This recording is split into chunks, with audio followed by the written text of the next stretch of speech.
之前和大家分享了你夫妻宫有主星以及有辅星的情况，这时候有朋友问到，那老师，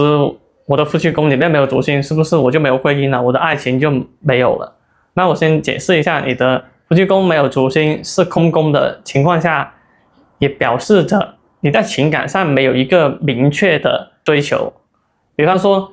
你的夫妻宫是天机星，那你就喜欢的对象是聪明的；你的夫妻宫是天府，那你追求的是一个稳定的爱情。那没有主星也代表着你在情感需求里面是一个没有明确的追求，所以更多的你是茫然的对自己喜欢什么样的人其实没有一个很明确的方向。那在情感关系里面你更多的是那个被追求的那一方。那当你进入了婚姻，进入了爱情之后，你就像变色龙一样，你会变得跟你的伴侣很像，跟他就会有很像。夫妻宫是空宫，也是你的情感就是一面白纸，而具体会出现什么样的人跟你匹配的话，就要看你的大运还有流年会遇到什么样的人。当然夫妻宫是空宫也代表着你的适配能力很强，你包容性很强，你可以适配不同类型的人作为你的伴侣，同时你就像你的伴侣的一面镜子一样，他是什么样的你就变成是什么样的。那我看了那么多盘，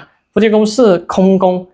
还有就是你对感情相对来说的注意力没有那么重，所以你就不会那么强求是拥有什么样的感情，也就是在这个方面你是相对来说是没有强烈的追求，这样你的注意力相对来说投入在爱情里面是淡淡的，没有那么强，是这个意思。并不是说夫妻宫是空宫所以我就没有爱情，每个人都是可以拥有爱情跟婚姻的，只要你去想，你去遇到对应的人能匹配上，就能拥有的感情。所以夫妻宫空宫并不是什么一个很大的一个坏事，而具体你的情感后面走势如何，那就很看你的伴侣。所以夫妻宫在空宫的朋友，你们在选取伴侣是非常重要，因为你们受到那个伴侣的影响非常大，他是什么样的人你会变成类似他的人。那你要是自己想让你的情感变得更好，一定要谨慎去选择你的伴侣，越选择优秀的人就近朱者赤，近墨者黑，你选择优秀的人，你也会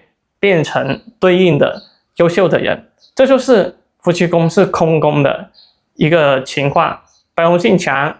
适配能力强，还有很擅长去倾听和配合自己的伴侣。对于你伴侣来说，能遇到你这样的伴侣是很好的，因为你很多时候是作为一个匹配的一个角色，你就可以让他也能变得更好。这个就是夫妻宫是空宫的情况。要是你的夫妻宫是空宫，你感觉是如何？欢迎在评论区留言，我们下期再见。